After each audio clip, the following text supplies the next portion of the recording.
so just to recap, for those people that have adopted a shelter pet over the holidays, we have the 333. Remember, we touched on that in our last podcast.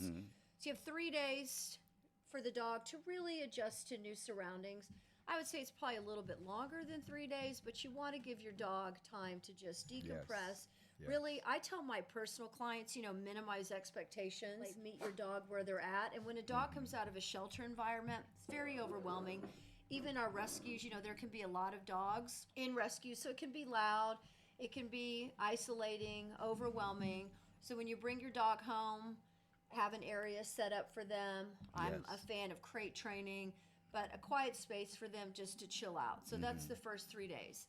And then you have the first 3 weeks, and that's when you really start to look into the training and you start to bond with your dogs, right? Yes. Yeah, you really start to love on them, and they start to love on you, and they feel safe, and they start to understand that they're home.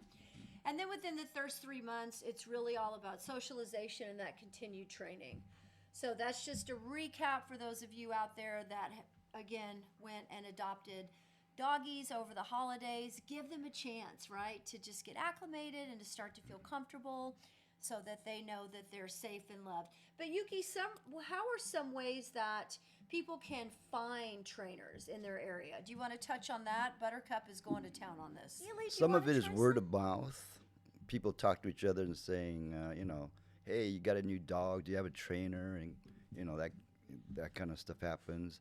You can look online and search under dog trainers. Certain cities may have in their Parks and Recs department offering classes in dog training. That's what I did for one of my dogs. So there's quite a few places you can find trainers, but I think the best by far is word of mouth.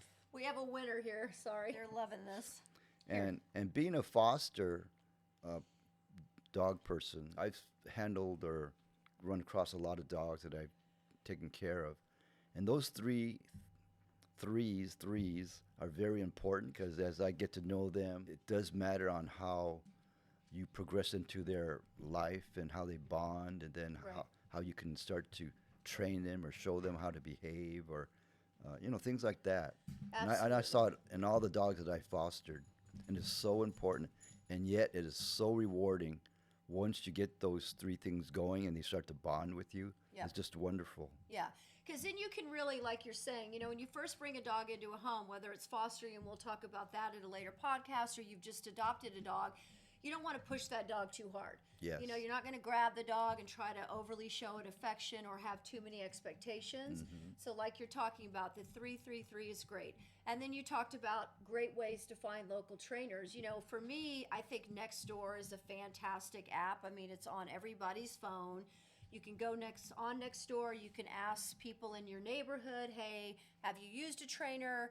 Who would you recommend? Or if it's not a private trainer that comes into your home, which is what I do, because I really believe training starts in the home. But if somebody's looking for private classes or group classes or classes in even pet stores, Nextdoor is a wealth of information, I think, because word of mouth, that means somebody has utilized that service or that person, and they can give honest feedback, which is so important, especially when you're bringing a private trainer into your home. You want somebody that's reliable. Like for me, I'm a certified dog trainer. I'm constantly going back to school. I took a year-long vet course. I'm constantly educating myself so that I can provide that education to my private clients. Local, what were you saying earlier? You said Parks and Rec is also, a lot of people are looking for maybe free training, especially in the beginning, or just to get to know people. So your local parks and recreation centers, a lot of times they'll do the group pack walks, which is also great for socialization, right? Yes. We've had some of that experience. So important to socialize dogs. Yeah, super, super important.